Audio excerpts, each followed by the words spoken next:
pagi Bapak Ibu semuanya. Pagi Ibu. Sehat? Sehat. Pulang pagi hari ini sehat semuanya. Terima kasih pagi ini sudah hadir untuk presentasi saya tugas modul 14 aksi nyata desiminasi budaya positif, di mana saya CGP angkatan 10 berasal dari SMP Negeri 8 Pinggir. Untuk fasilitator saya adalah Ibu Nirma Herdina dan saya sendiri CGP angkatan 10, Ibu Nelsi Lumbas Tobing, dan PP saya Pak Gusman Yuhardi. Sebelum kita mulai, Bapak Ibu silakan berdiri sebentar agar nampak kita bagi suasana yang bahagia walaupun sedikit.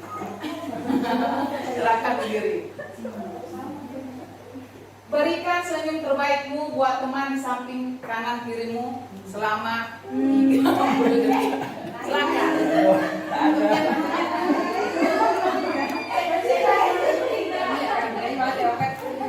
Oke, terima kasih. Silakan duduk. Silakan duduk. Semoga dengan kita mempraktekkan senyum di pagi hari, nampak dari wajah kita ada kebahagiaan walaupun tidak terlalu banyak. Sekarang kita lanjutkan. Untuk kesepakatan forum desiminasi hari ini, kalau Bapak Ibu setuju dari kesepakatan ini dan jika ada tambahan kita bisa beri tambahan. Yang pertama, saling menghargai dan menghormati di antara kita yang ada berada di sini. Yang kedua, nada dering HP dimatikan agar kita jangan terganggu saat mendengarkan materi kita hari ini. Yang ketiga, tunjuk tangan dalam menyampaikan pendapat ataupun tanya jawab nantinya. Lalu kita lanjutkan, guru harus memiliki kemampuan dalam mewujudkan budaya positif di sekolah. Kalau dikatakan budaya positif, jelas ini termasuk beban yang berat bagi kita guru menghadapi siswa kita, yaitu kalau misalnya benda mati masih bisa dihadapi dengan tenang gitu. Ini kan makhluk hidup.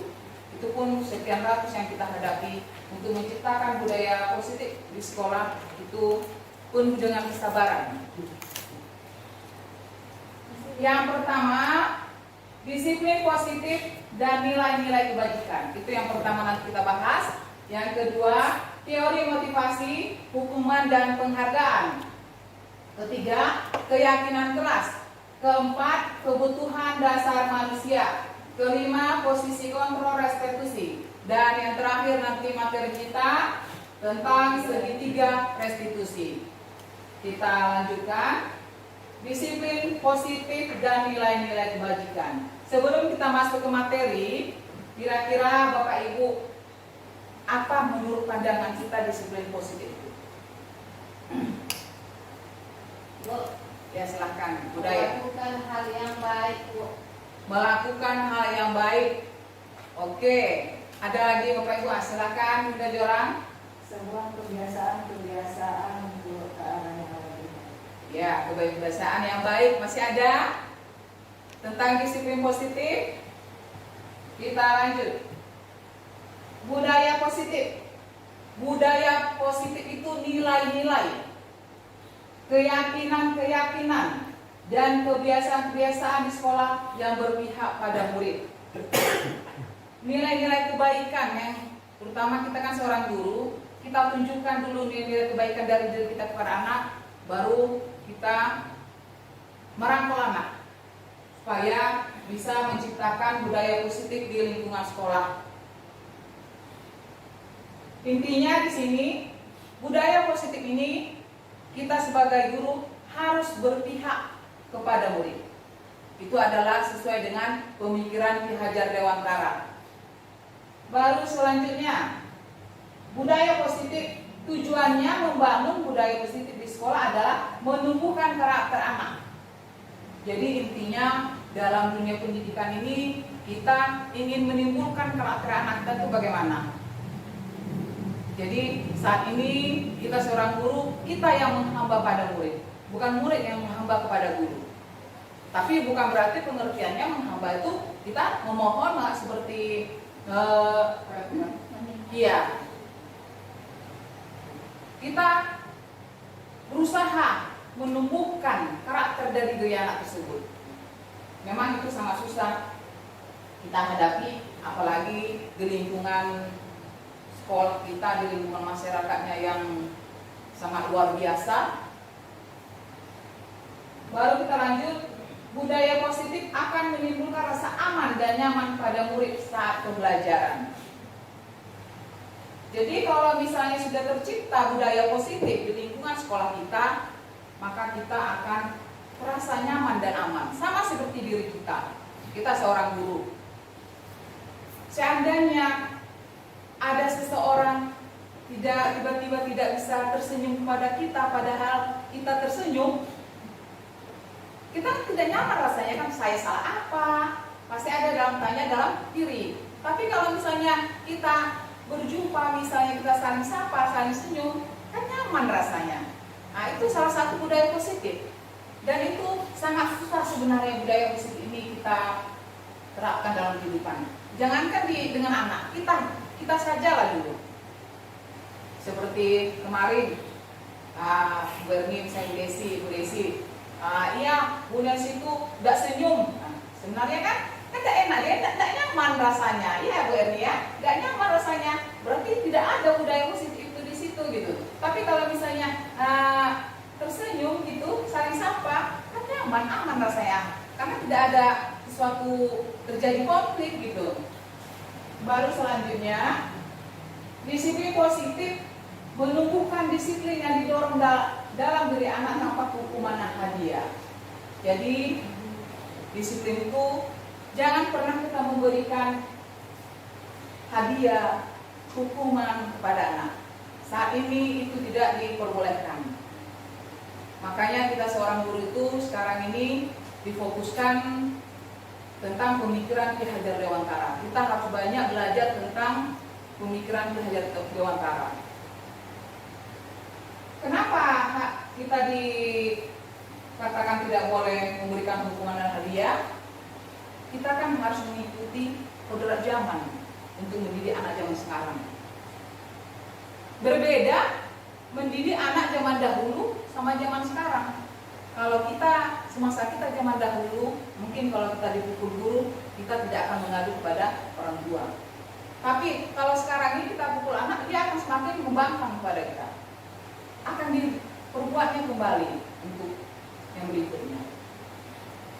Baru kita lanjutkan.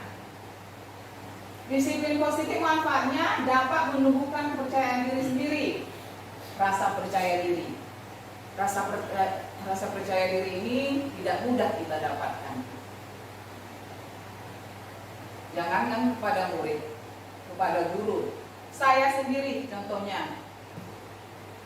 Rasa percaya diri itu tidak selalu tiap saat timbul. Kenapa? Ada merasa, contoh saya sendiri, nanti saya tidak mampu. Saya kan jadi malu. Apalagi anak. Kita dengan membuat budaya positif, disiplin positif kepada anak, dia akan perlahan-lahan akan tumbuh rasa percaya dirinya. Baru yang berikutnya, dapat mendukung kemandirian anak dan rasa bertanggung jawab atas dirinya.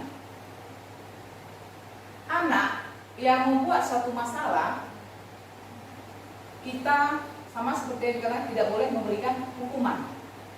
Tetapi kita buat anak itu supaya bertanggung jawab untuk menyelesaikan masalahnya dengan dibantu oleh guru. Dapat mendukung lingkungan yang lebih baik dalam keluarga. Dengan terciptanya disiplin positif di sekolah, mudah-mudahan anak kita akan membawa budaya positif tersebut ke keluarganya. Kalau di lingkungan kita, jelas kita tahu, kalau lingkungan keluarga apalagi masyarakat kan bisa dikatakan kurang baik. dengan adanya kurang baiknya di lingkungan keluarga, di lingkungan masyarakat, dengan kita menanamkan budaya positif di sekolah, mudah-mudahan anak kita bisa lebih baik untuk keluarganya.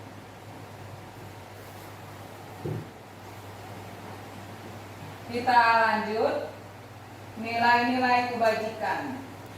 Di sini ada kita lihat, sebenarnya nilai-nilai kebajikan itu banyak ya, tapi yang kita tampilkan hanya ini.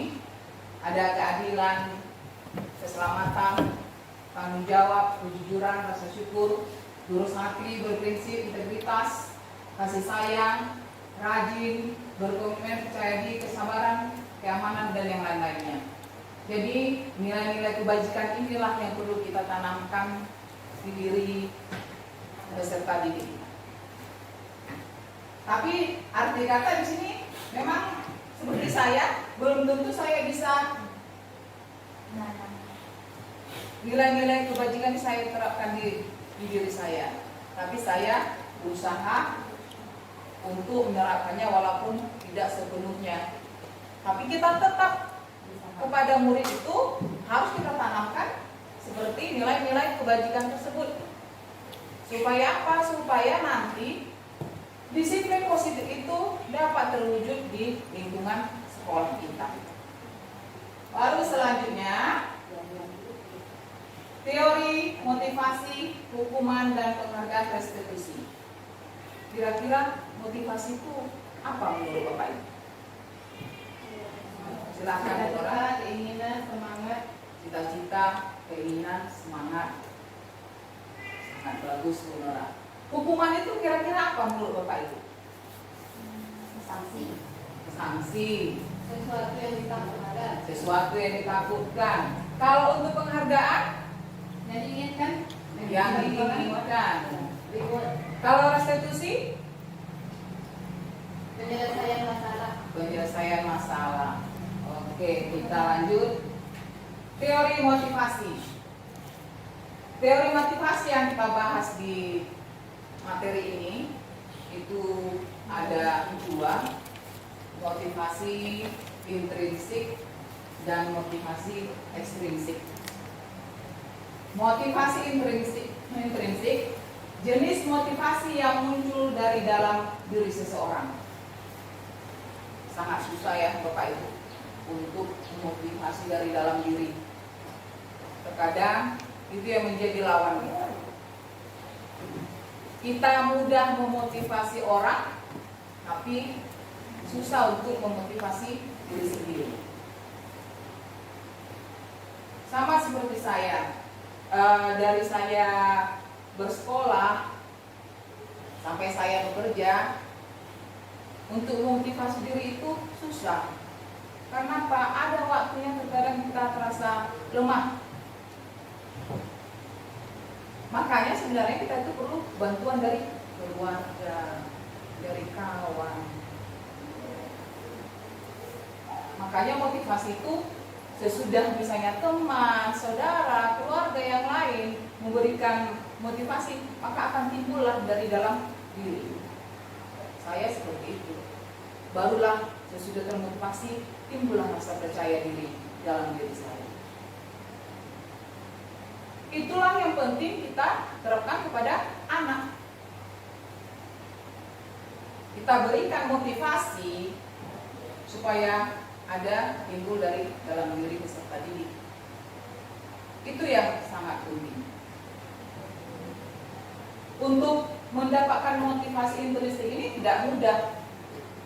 Apalagi kita kan seorang pendidik, memang harus benar-benar berusaha supaya anak-anak kita itu bisa motivasi itu muncul dari dalam dirinya. Baru yang kedua, motivasi ekstrinsik. Jenis motivasi yang muncul dari luar diri seseorang. Apa maksudnya?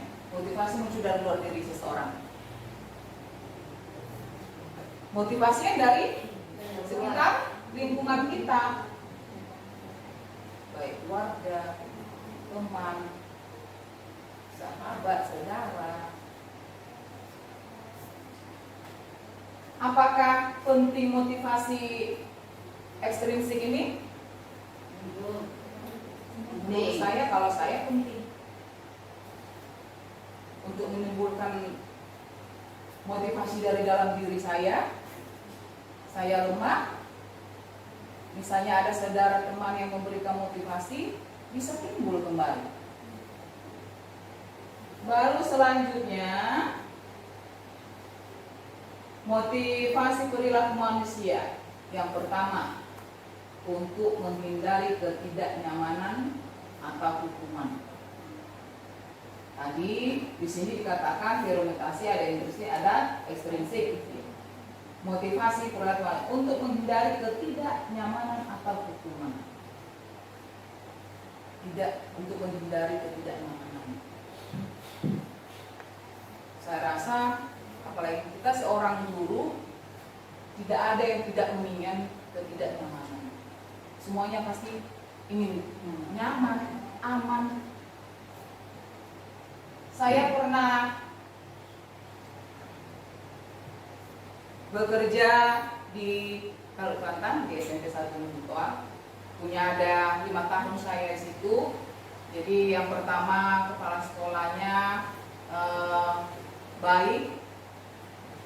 Yang kedua sangat gimana ya? Dia mendisiplinkan kita tapi dia tidak disiplin. Kita tidak nyaman dibuatnya. Pulang jam 2, setengah 2 dia sudah duduk di parkiran. Kita sudah datang jemputan. Dia duduk di situ. Pagi juga jam 7 dia sudah duduk di situ. Rasanya kita duduk tidak nyaman.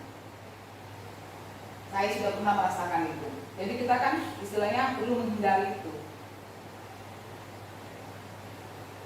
Ketidaknyamanan atau hukuman. Padahal sebenarnya kan kepala sekolah itu, bapak itu saat itu dia tidak disiplinnya, kita lebih dulu datang sebenarnya, tapi dia merasa dia yang lebih dulu. Tapi ada kepala sekolah saya yang terakhir di situ, bapak itu selalu jam 6 datang, pulang pun selalu terakhir. Nah, itu sangat luar biasa. Itu salah satu saya lihat dari bapak itu nilai positif dari dia sebagai seorang pemimpin. Jadi guru-guru semua nyaman. Baru selanjutnya yang kedua, untuk mendapatkan imbalan atau penghargaan dari orang lain. Yang ketiga, untuk menjadi orang yang mereka inginkan dan menghargai diri sendiri dengan nilai-nilai yang mereka percaya. Jadi motivasi perilaku manusia ini ada 3: untuk menghindari ketidaknyamanan atau hukuman, untuk mendapat imbalan atau penghargaan dari orang lain, untuk menjadi orang yang mereka inginkan dan menghargai diri sendiri dengan nilai yang mereka percaya. Di sini ada hukuman, konsekuensi, dan restitusi. Kita bisa lihat contohnya, ada identitas gagal, ada identitas yang berhasil. Identitas yang gagal itu dia adalah berupa seperti hukuman. Tapi kalau untuk yang berhasil itu dia berupa konsekuensi atau restitusi. Kalau hukuman, sesuatu yang menyakitkan harus terjadi. Untuk konsekuensinya, sesuatu harus terjadi. Restitusi merupakan pilihan. Kalau misalnya seorang anak dia terlambat datang ke sekolah, ya, kita mau pakai kalimat ini, sesuatu yang menyakitkan harus terjadi. Kalau ada seorang siswa yang terlambat, dia baru kali ini loh terlambat, apa yang harus kita lakukan? Biasanya kita sebagai guru, sebelum kita tahu tentang disiplin positif ini, kita hukum, kita marahi. Biasanya kalau misalnya kita hukum, apa biasanya kita berikan? Sosial WC, bunga. Menurut kita, sesudah kita misalnya Sudah kita tadi mempelajari tentang disiplin positif itu dari awal. Apakah hukuman itu layak kita berikan kepada anak? Tidak ya Bapak Ibu ya. Jadi iya benar. Jadi sesuatu yang menyakitkan harus terjadi. Bersihkan WC, 3 ada WC di atas, kamu bersihkan. Jelas sangat menyakitkan pada diri dia. Dan dia akan ingat ke depannya. Oh, saya terlambat, baru 1 kali saya terlambat. Sudah disuruh Tobing itu cuci WC, 3 pula tuh WC-nya. Didampingi sama Bu Erni disuruh Tobing itu. Dia akan ingat. Tapi kalau kita misalnya menggunakan konsekuensi, sesuatu harus terjadi. Apa yang bisa kita lakukan dengan anak yang terlambat tadi konsekuensinya? Apa yang kita berikan kepada anak konsekuensi yang terlambat tadi? Dia baru sekali loh terlambat. Apa yang bisa kita berikan? Pulang lebih lama dari temannya yang lain. Pulang lebih lama dari temannya yang lain. Ada lagi? Peringatan secara lisan. Ya, Lisan. Oke. Kita lanjut ke restitusi. Masih anak yang terlambat tadi. Restitusi merupakan pilihan. Di restitusi apa yang kita lakukan? Dengan permasalahan anak yang terlambat tadi. Kita ingat kembali, dia baru 1 kali terlambat. Apa yang kita lakukan? Memanggil anak tersebut, Bu. Memanggil anak tersebut. Apalagi memberi saran. Jadi di sini restitusi kita ajak anak tersebut untuk menyelesaikan permasalahan ini.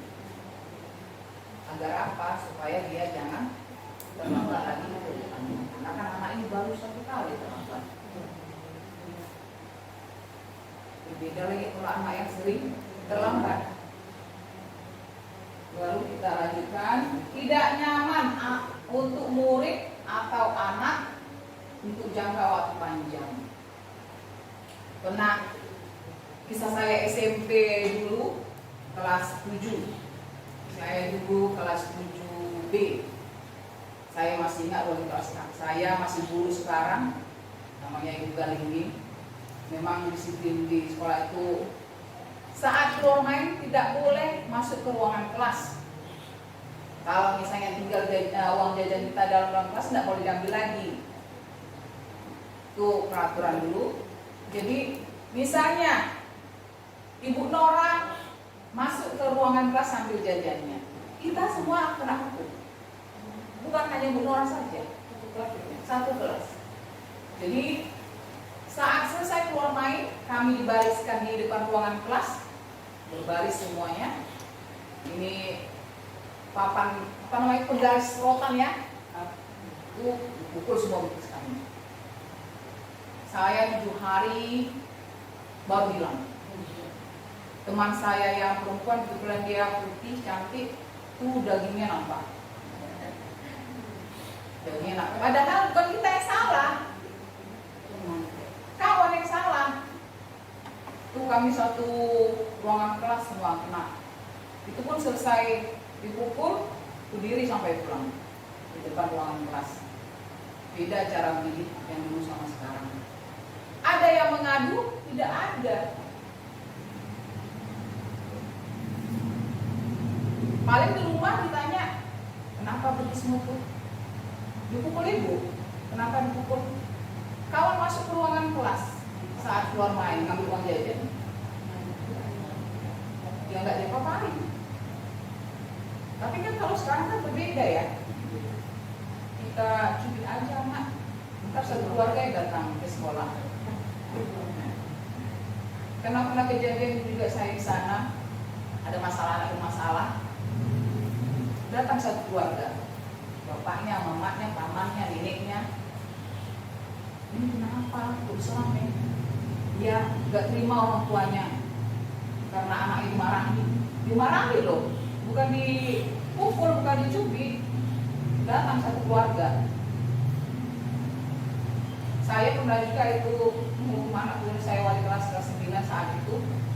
Ada seorang anak, ternyata dia anak pejabat, cantik ya, tapi anaknya pemalas. Jadi saya sering berhukuman, ternyata bapaknya gak terima. Bapaknya datang ke sekolah, langsung jumpa sama kepala sekolah, tapi kepala sekolah kami ini hebat luar biasa. Kalau seorang itu bermasalah, dia tidak pernah panggil guru di depan orang tua yang tersebut. Dia hadapi sendiri. Dia tidak pernah mau memanggil kita. Tapi saat sudah pergi, besoknya, bukan hari itu tapi besoknya, dia panggil dan dia nggak pernah marah. Saya ingat sekali bapak itu saya lihat contoh kepala sekolah yang sangat luar biasa. Dia sampaikan, Bapak Ibu guru, saya juga sebenarnya guru di sini. Tidak mungkin saya memarahi Bapak Ibu. Bapak Ibu adalah seorang pendidik. Saya hanya bisa menasehati, memberikan masukan. Kalau tidak bisa dibina, dibinasakan. Tapi bukan harus dimarah-marahi. Saya suka cara itu dengan Bapak tersebut dan prinsip Bapak itu. Dan dia terkenal dengan kepala sekolah si dua seragam. Kepala sekolah yang Bapak ini. Dia steady berseragam PDH nanti ke sekolah. Sampai di sekolah ganti baju olahraga. Ganti baju olahraga. Ntar nanti kita kan ada tukang kebersihan. Ada 2 orang tukang kebersihan, tukang apa rumput. Tapi kalau misalnya ada dilihatnya di depan ruangan sampah, dia ambil sapu lidi. Dia bersihkan. Dia nggak pernah menegur guru untuk bersihkan, tidak. Dia lakukan dengan cara Bapak itu. Kita guru-guru yang nggak ada jatuh keluar langsung semua. Lihat ada sampah di mana, ada lihat sulatan. Akhirnya selama Bapak itu memimpin sekolah itu bersih. Dan anak-anak juga mengikut. Jadi Bapak itu sebagai contoh. Dia nggak pernah tegur, kotor ruangan kelas ini, tidak pernah. Ruangan dia kotor disapunya. Kalau lupa orang tukang bersih. Dan dia tidak mau membedakan antara guru dengan kepala sekolah. Itu yang saya lihat contoh kepala sekolah yang luar biasa selama saya jadi guru. Ada yang sudah saya hadapi kepala sekolah itu ada kira-kira 7 kepala sekolah. Dari yang 7 ini, itulah yang luar biasa. Jadi di sini kita lanjutkan. Tidak nyaman untuk murid atau anak untuk jangka waktu panjang. Sama kembali tadi yang ke kisah saya yang saat di SMP, sampai sekarang saya ingat, kan ini jangka waktu panjang. Saya ingat loh, padahal sudah jadi guru kan masih ingat juga. Tidak, untuk konsekuensinya tidak nyaman untuk murid untuk jangka waktu pendek.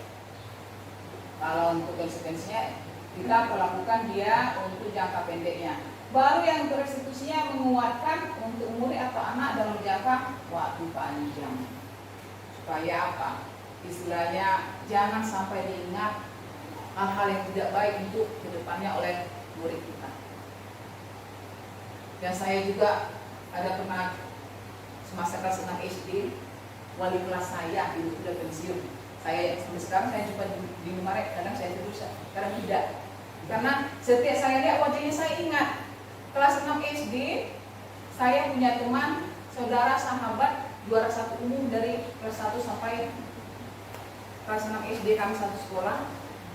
Wali kelas saya sampaikan begini sama saya. Sampai sekarang saya sakit hati saya itu ada.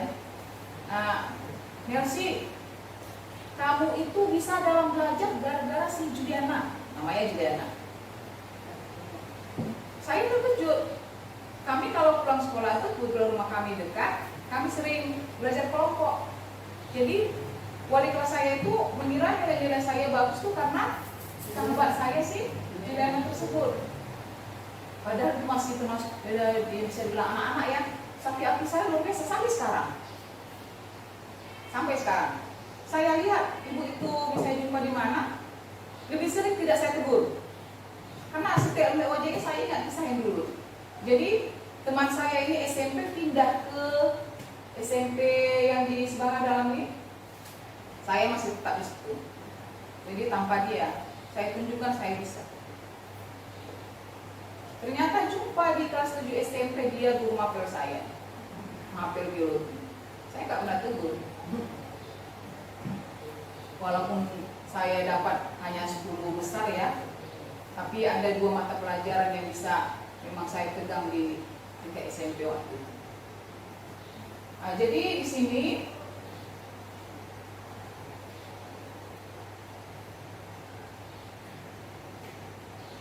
lanjutkan saja. Posisi kontrol seorang guru. Kita seorang guru, apa kira-kira posisi kontrol yang bisa kita pegang? Posisi kontrol seorang guru. 1, sebagai penghukum. Kita ikuti dulu kita lanjutannya ya. 2, membuat merasa bersalah. 3, sebagai teman. 4, sebagai pemantau. 5, sebagai manajer. Kita lihat yang pertama, posisi kontrol seorang guru sebagai penghukum. Apa kira-kira maksudnya untuk penghukum? Guru sebagai penghukum. Ya, silakan. Guru sebagai penghukum itu kalau ada anak yang bersalah maka dia akan memberi hukuman. Contohnya misalnya anak tidak buat PR, lalu saya sebagai seorang guru memberi hukuman dia untuk berdiri di depan kelas selama jam pelajaran saya. Oke, ada yang lain? Ya silakan. Untuk seperti memberi sanksi yang dikatakan kuat, kayak misalnya anak terlambat, Ya. itu diberikan sanksi, terus hukuman kamu ini gitu. Oke. Sanksi itu. Posisi kontrol seorang guru sebagai penghukum. Seorang penghukum bisa menggunakan hukuman fisik. Hukuman fisik itulah yang kita cubit, ya kan? Sebelumnya saya juga pernah lakukan. Saya pernah dulu masih di Silang Limbung mengajar, status masih guru Batu provinsi. Kebetulan siswa ini tidak bisa, liburnya luar biasa, dibilang tidak bisa, dan tangan ini melayang kepada semua anak tersebut. Memang sih dipukul gini aja, tapi sakit juga kan, ada 30 lebih anak kan. Tapi ternyata kan itu sebenarnya nggak boleh dilakukan gitu. Makanya kita itu harus bisa dapat membuat ataupun merubah diri sendiri ke yang lebih baik lagi. Kenapa saya yakin anak itu pasti ingat akan hal itu. Oh itu ini pernah dulu suatu di SMP kelas 7 pukul kami pakai tangannya. Memang kami siapa yang nakal. Orang-orang menjalankan posisi penghukum senantiasa mengatakan bahwa sekolah memerlukan sistem atau alat yang dapat lebih menekan murid-murid lebih dalam lagi. Jadi istilahnya kita guru saat ini tidak ada istilah lagi untuk menghukum anak, baik itu fisik maupun tidak. Menyapu halaman tidak bisa lagi ya Bu Ernia. Menyiram bunga tidak bisa lagi. Seharusnya kan ada tukang bersih-bersih sekolah. Anak tidak bisa dibebankan. Ya Bu Ernia.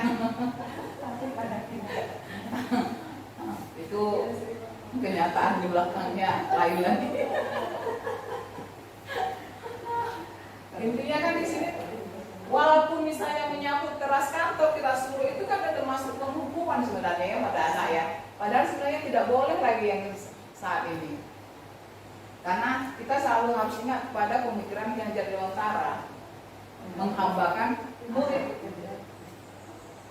Itu yang perlu kita pegang saat ini sebagai seorang guru.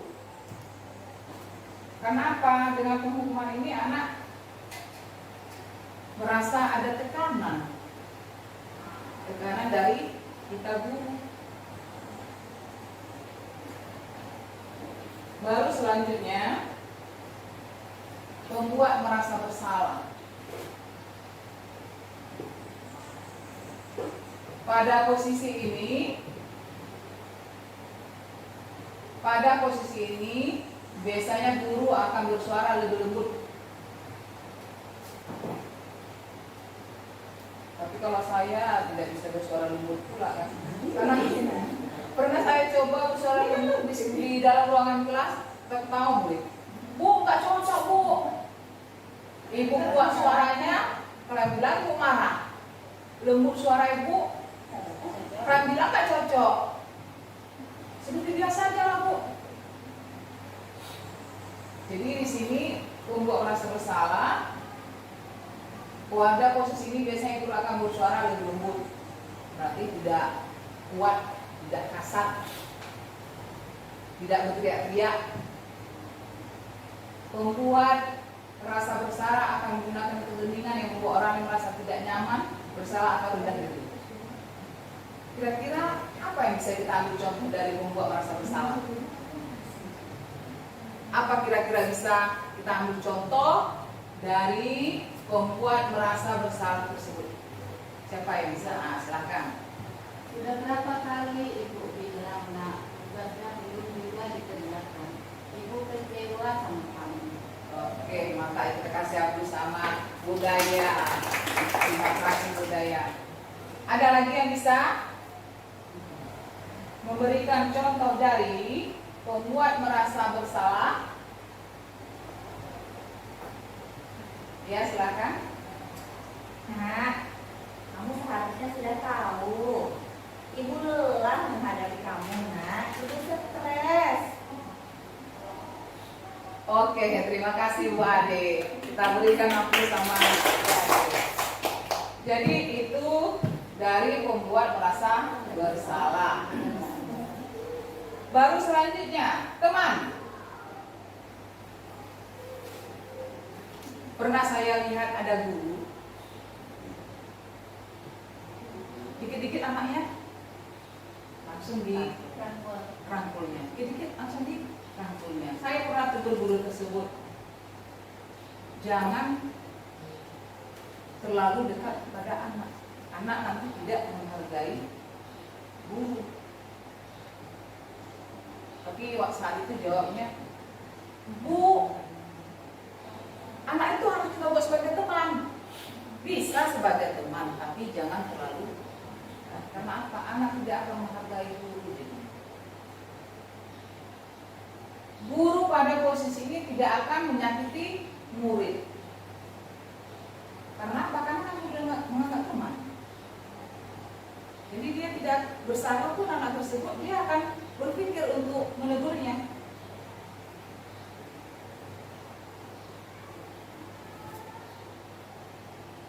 Namun akan tetap berupaya mengontrol murid melalui persuasi.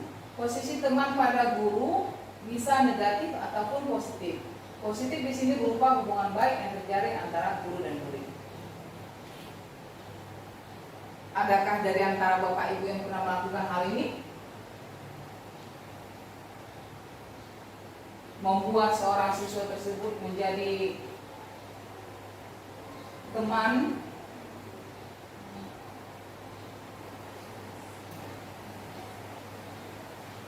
Saya rasa tidak semua guru bisa seperti itu ya Bapak Ibu ya. Saya tidak bisa seperti itu. Membuat, karena saya sudah lihat ada beberapa guru terlalu mudah anak-anak memahami guru. Gurunya jalan ke ruang kelas, Bu, Pak, saya melihatnya dari belakang risih. Itu posisi kontrol seorang guru yang ketiga. Sekarang sebagai pemantau. Apa kira-kira maksudnya posisi guru, posisi kontrol guru sebagai pemantau?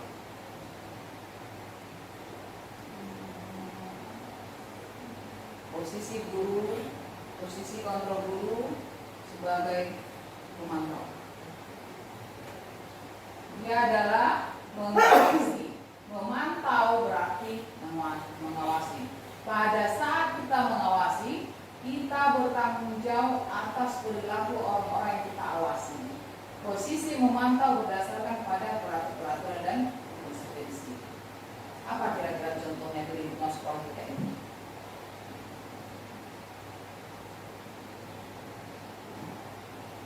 Ya, silakan.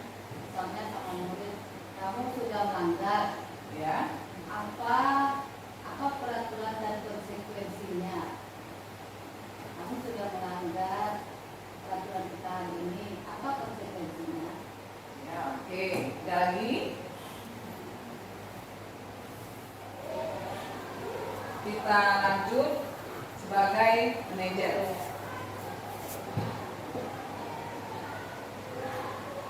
Di sini, manajer adalah posisi di mana guru berbuat sesuatu bersama dengan murid, mempersilahkan murid mempertanggungjawabkan perilakunya, mendukung murid agar dapat menemukan solusi atas permasalahan sendiri. Saya rasa kalau jadi manajer pasti asik lah ya. Iya. Asik. Ngatur, kalau misalnya manajer perusahaan kan ngatur, bentang, gue sapu. Di luar dikatakan manajer. Tapi kan berbeda manajer dengan di lingkungan sekolah. Kalau untuk manajer ini, di sini kan sudah ada keterangannya. Apakah kita susah untuk melaksanakannya? Tidak susah. Pernahkah kita melaksanakannya di lingkungan sekolah? Sudah sepenuhnya kah? Belum ya. Kalau tadi kan kita mendukung, membuat rasa bersalah sebagai teman, sebagai pemantau. Jadi untuk saat ini kita sebagai peserta didik, guru itu harus posisi kontrolnya di manajer.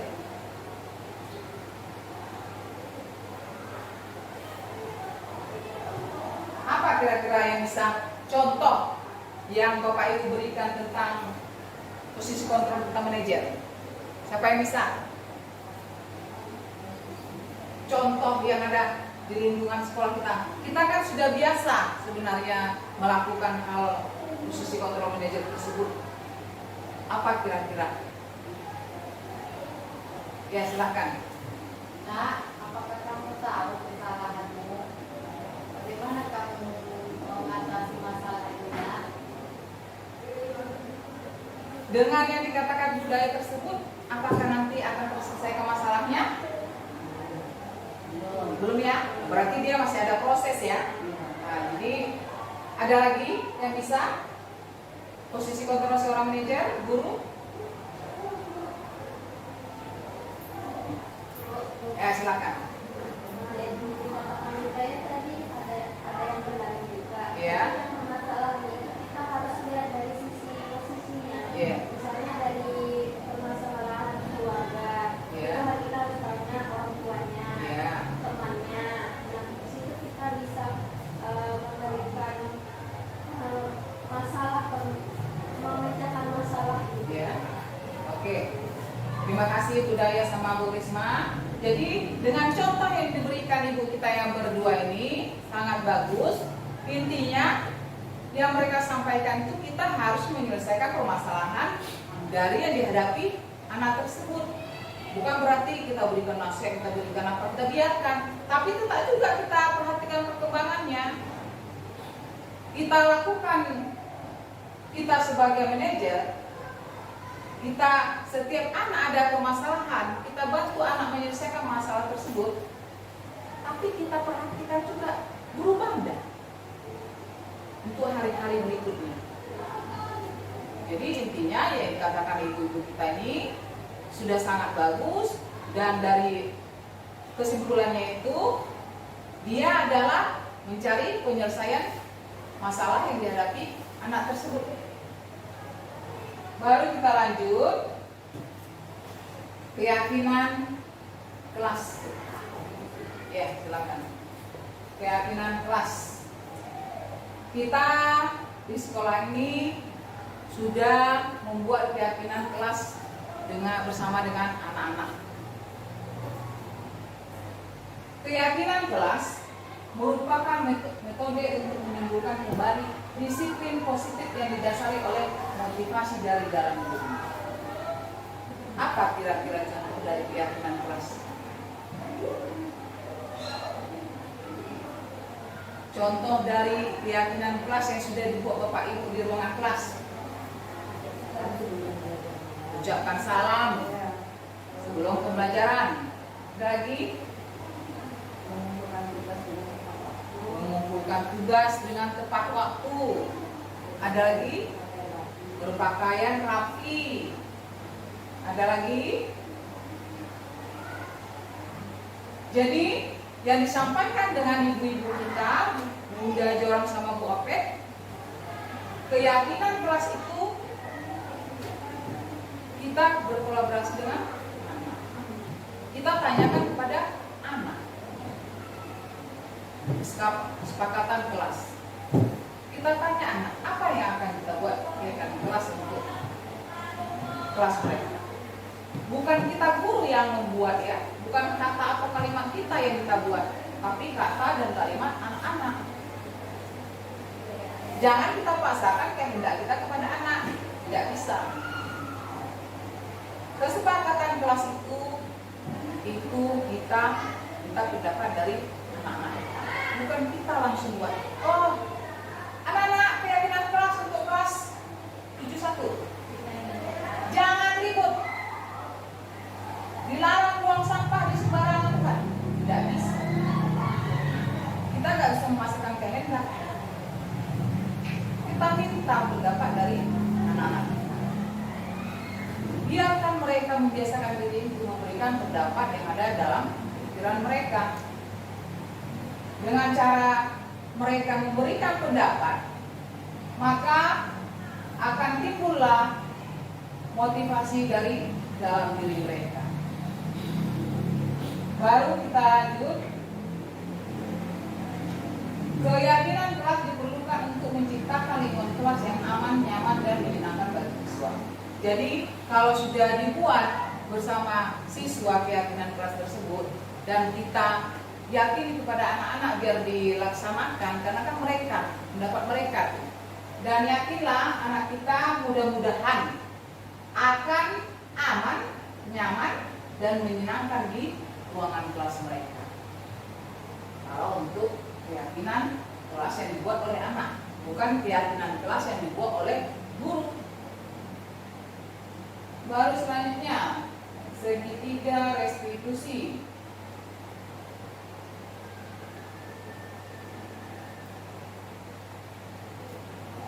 Segitiga restitusi.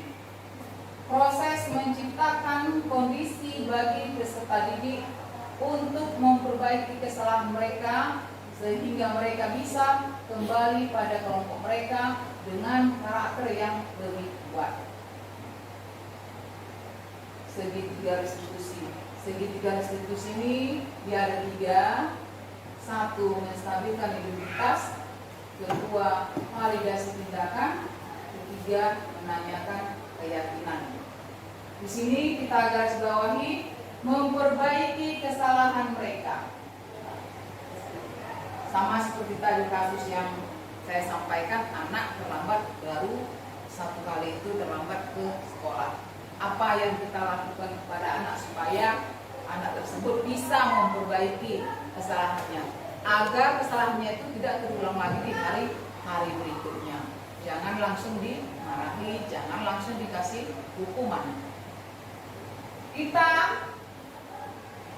gunakan 3 segitiga restitusi tersebut untuk menghadapi anak yang bermasalah tadi. Kita akan bisa tanyakan kepada anak, apa penyebab anak tersebut bisa terlambat. Jangan langsung, hei, kenapa kamu lambat? Suka-suka kamu lagi buat aturan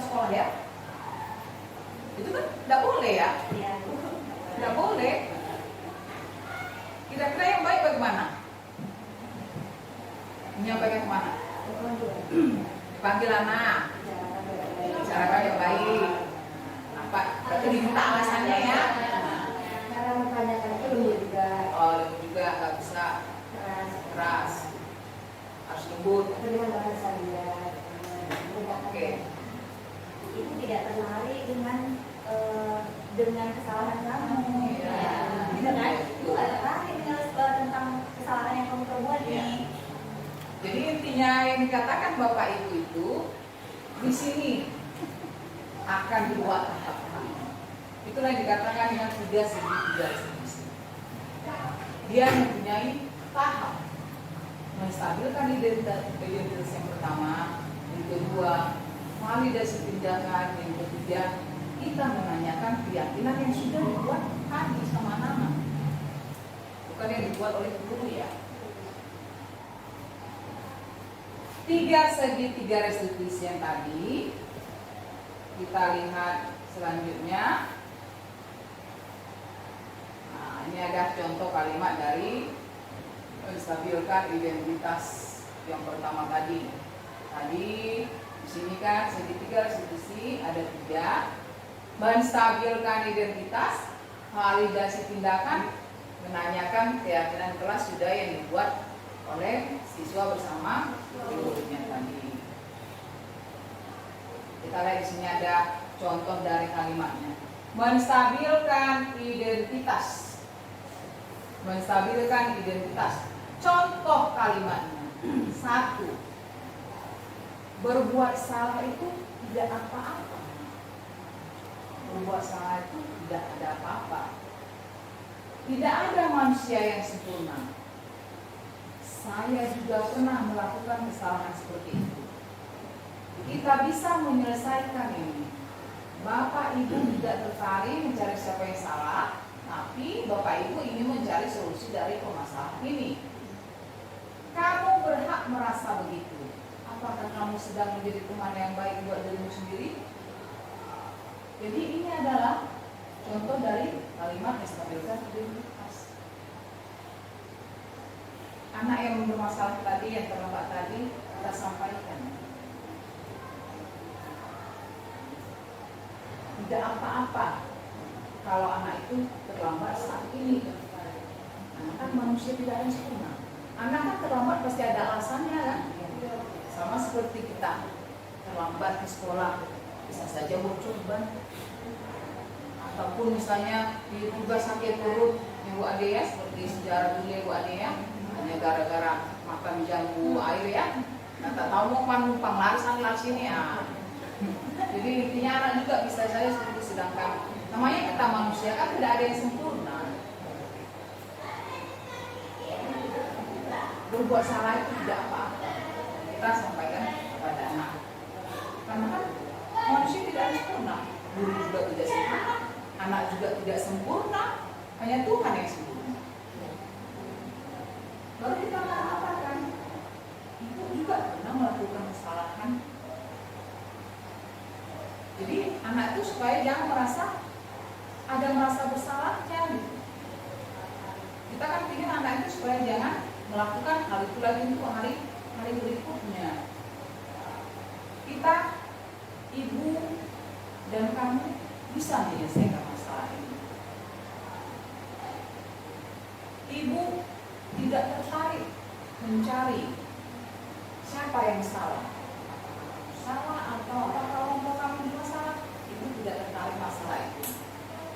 Tapi kita, ibu dan kamu akan mencari solusinya. Solusi dari permasalahan kenapa kamu terlambat hari ini. Karena kan sebelumnya kamu tidak pernah terlambat sebelumnya. Baru hari ini kita cari-cari bersama dengan anak mencari solusi dari permasalahannya. Supaya anak tahu, oh iya, saya terlambat karena ini rupanya. Itulah untuk menstabilkan identitas. Baru yang berikutnya, validasi tindakan yang salah. Ini adalah tahap kedua yang akan kita lakukan jika anak ada masalah. Yang kita lakukan apa? Kita akan sampai kepada anak, Padahal kamu bisa melakukan yang lebih buruk dari ini, ya nak. Apa yang lebih buruk? Bisa saja misalnya anak terlambat, dia nggak masuk lagi ke sekolah, cabut dia langsung. Kan bisa saja lebih buruk dari situ lakukannya. Tapi dia kan tidak ada niat, dia walaupun terlambat, dia tak datang ke sekolah. Tapi tetap ada juga anak yang udah terlambat, sekalian aja tidak sekolah. Tapi masih ada juga syukurnya anak tersebut. Kamu pasti punya alasan mengapa melakukan hal itu. Kita tanyakan kepada anak, apa alasannya? Bisa saja misalnya, kenapa kamu terlambat nak? Ya bu, saya terlambat karena orang tua saya. Kenapa orang tua kamu? Saya mau berangkat sekolah, tidak bisa pakai sepatu. Kenapa? Sepatu saya sebelah kanan dipegang bapak saya, sebelah kiri dipegang mama saya. Bagaimana saya mau berangkat sekolah? Tunggu dilepaskan kan sama bapak mamanya. Karena bapak ada berani. Iya. Kan lagi berangkat. Kamu mampu bangga pada dirimu sendiri karena kamu telah melindungi sesuatu yang penting buat.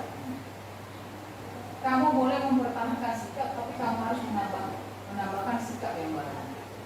Intinya di sini kita sampaikan kepada anak validasi tindakan yang salah ini. Contoh dari kalimatnya seperti ini. Baru selanjutnya menanyakan keyakinan kelas. Seperti yang tadi sebelumnya. Kita dan anak-anak sudah memberikan pendapat untuk membuat keyakinan kelasnya. Kita setelah untuk tahap akhirnya, kita tanyakan kembali kepada anak tentang keyakinan kelas yang sudah disepakati mereka. Apa yang kita percaya sebagai kelas atau keluarga? Apa nilai-nilai umum yang kita telah sepakati? Apa bayangan kita tentang kelas yang ideal? Kamu mau jadi orang seperti apa nanti?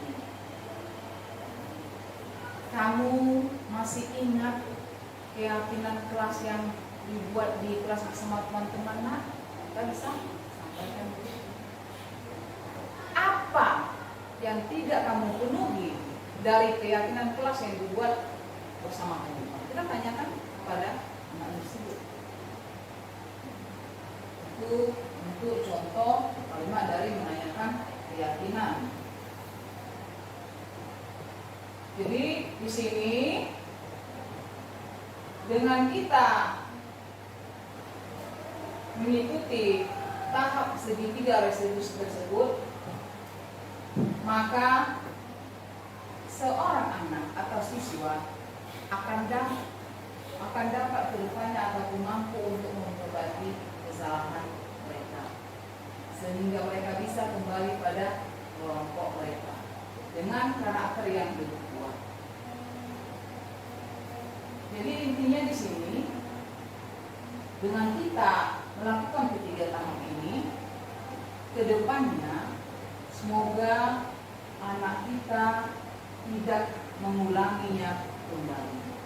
Dan anak ini dengan melakukan tiga hal ini tidak ada tekanan dalam dirinya dari itu. Karena kan kita tidak menghakimi anak. Kita bertanya kepada anak,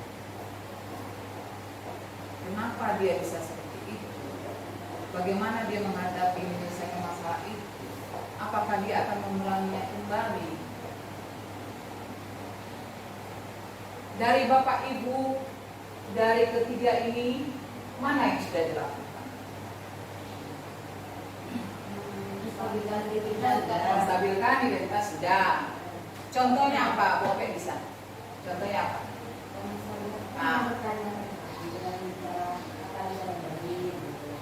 Coba contoh kasus anaknya coba. Contoh kasus anak Fadila ya. Fadila. Ya. Yang si A, si B. Si A ini terlalu sering terlambat. Terlalu sering terlambat. Jadi hari pertama terlambat, itu terlambat. Hukuman karena baru satu kali tadi ya. Iya. Berlanjut dengan beberapa kali sampai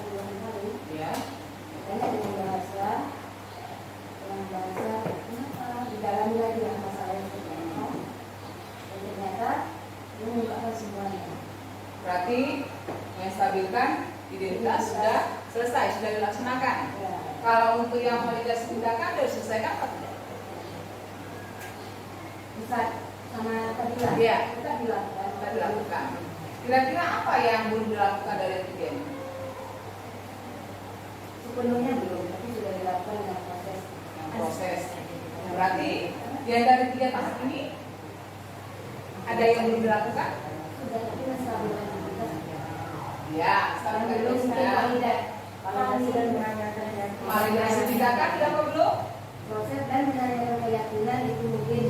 Oh, berarti intinya dari yang Bu Opi sampaikan itu anak bermasalah, terlambat, yang sudah berulang ya Bu Opi ya, sudah melakukan menstabilkan identitas, sudah melakukan validasi tindakan, tapi yang terlupakan menanyakan keyakinan.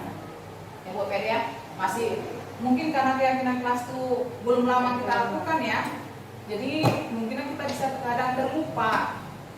Tapi dengan kita sudah mengetahui 3 segitiga restitusi ini, mudah-mudahan untuk selanjutnya kita bisa melaksanakannya.